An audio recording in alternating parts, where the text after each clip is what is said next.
നമസ്കാരം. ഞാൻ ചന്ദ്രസേനൻ മിതർമല. IC3 2024 ഓഗസ്റ്റിൽ പുറത്തുവിട്ട പഠന റിപ്പോർട്ട് പ്രകാരം ആഗോളതലത്തിൽ യുവജനങ്ങളുടെ അകാല മരണത്തിന് കാരണം വാഹനാപകടങ്ങളാണ്. എന്നാൽ ഇന്ത്യയിൽ സ്ഥിതി വ്യത്യസ്തമാണ്. കൂടുതൽ യുവാക്കൾ ഇന്ത്യയിൽ മരണമടയുന്നത് ആത്മഹത്യയിലൂടെയാണ്. 2022 വർഷത്തിൽ ഇന്ത്യയിൽ 13,600 വിദ്യാർത്ഥികൾ ആത്മഹത്യ ചെയ്തു.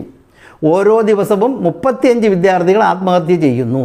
മറ്റൊരു തരത്തിൽ പറഞ്ഞാൽ ഓരോ 40 മിനിറ്റിലും ഇന്ത്യയിൽ എവിടെയെങ്കിലും ഒരു വിദ്യാർത്ഥി ആത്മഹത്യ ചെയ്യുന്നു എന്ന് അർത്ഥം. മാനസിക രോഗ ചികിത്സയോട് നാം കാട്ടുന്ന വിമുഖതയാണ് കാര്യങ്ങൾ ഗുരുതരമായി മാറ്റുന്നത്. പ്രായപൂർത്തിയായവരിൽ 15% ആൾക്കാർ ചികിത്സ ആവശ്യമുള്ള മാനസിക രോഗം ഉള്ളവരാണ്. മാനസിക ആരോഗ്യ സംരക്ഷണത്തിന് പ്രാധാന്യം നൽകുന്ന ശക്തമായ പ്രവർത്തനത്തിലൂടെ മാത്രമേ നമുക്കിതിന് പരിഹാരം കാണുവാൻ